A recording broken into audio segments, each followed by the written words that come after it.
Hello, my name is Benny Morales, and today I'll be explaining why wood is the best material for a bike frame. So to start off, Trek Bikes is looking for a bike that would both satisfy the hobby bicyclist and a top athlete. My client specifically is looking for a bike that is durable, light, and affordable with a respective price range of $500. So there were 4 categories and groups in which we could choose from. And that's the material of the bike frame. And the materials consisted of woods, polymers, ceramics, and metals.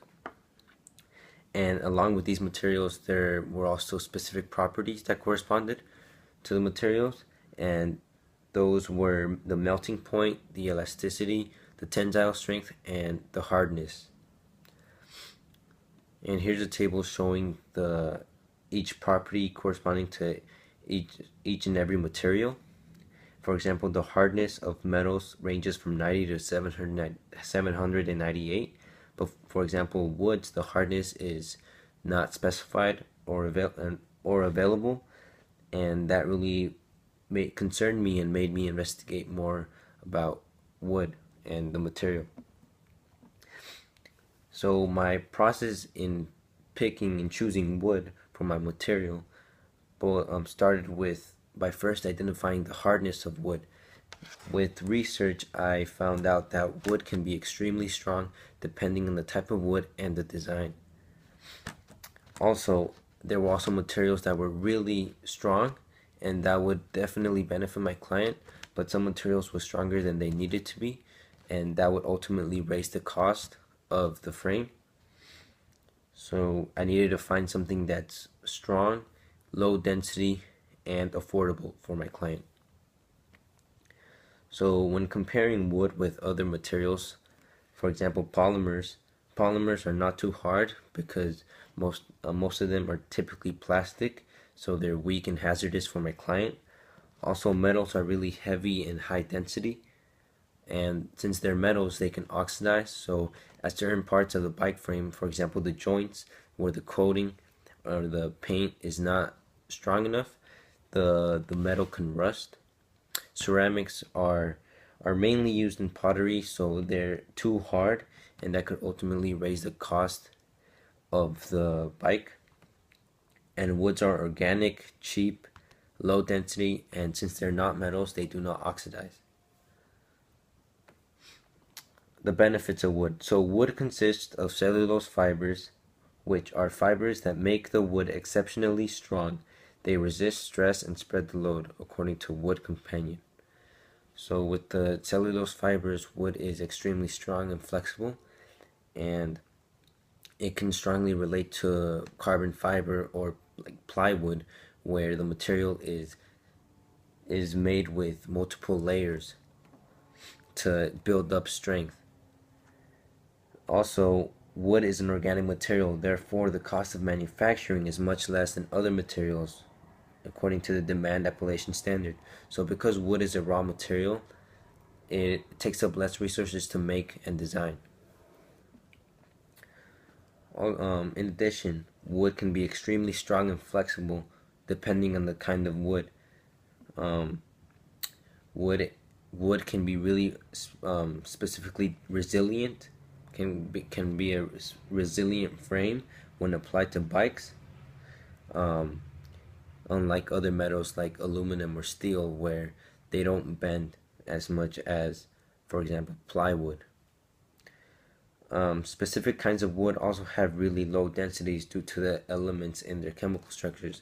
So because the elements in wood consist of non-metals, such as oxygen or hydrogen, they have really low densities.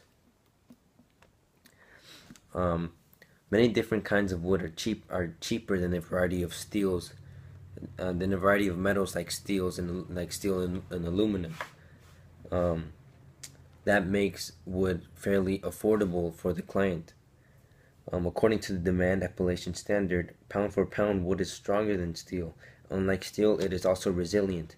This combination of strength and resiliency gives wood the ability to absorb the shock of heavy loads. So that's one major component that favors the fact that wood is a strong material, and it's really applicable to this situation where my client is looking for a durable, strong, and affordable bike. And a lot of bikes are commonly seen being made with aluminum.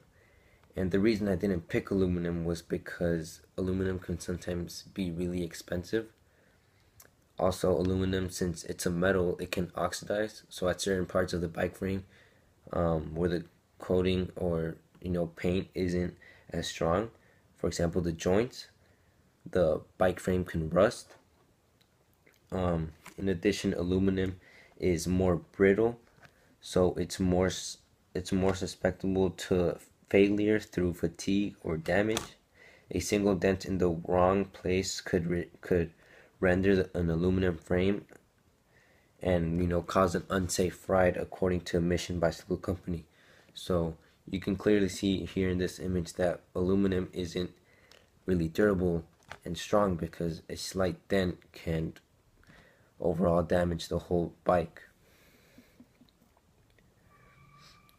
And by choosing wood, I specifically chose birch plywood. And the reason I chose birch plywood was because, first, birch wood is a hard wood. It's one of the hardest woods out there, and it can sustain heavy loads, and it's extremely stiff and flexible. In addition, plywood, the reason I picked plywood was because plywood allows birch wood to be fairly flexible for the bicyclist.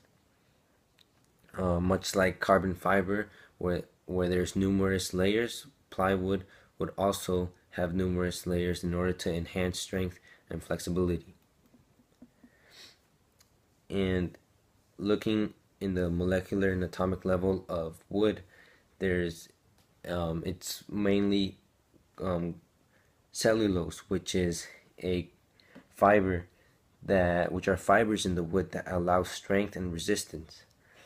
So, and cellulose consists of multiple elements with low densities, such as carbon, hydrogen, and oxygen. Here's a diagram of what cellulose looks like in the atomic and molecular level. As you can see, there are only non-metals, therefore cellulose cannot oxidize. And also, although the elements consist of oxygen, hydrogen, and carbon, and that's ultimately showing that wood is fairly light. Here's a graph showing the different kinds of densities for different elements that are seen in materials. For example, magnesium, nickel, or tungsten are seen in metals.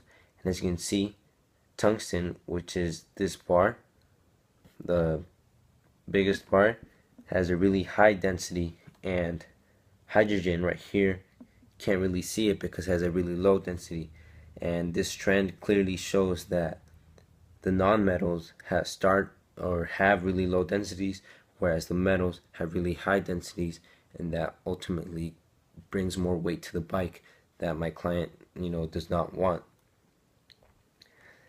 And so yeah, like I said before, in the chemical structure of cellulose, there are a variety of nonmetals that do not oxidize. So, and that's like carbon, oxygen, hydrogen. They don't oxidize, so that would ultimately benefit my client, because then he or she won't have to worry about a rusted bike. Also, it's the chemical structure of cellulose has elements with really low densities.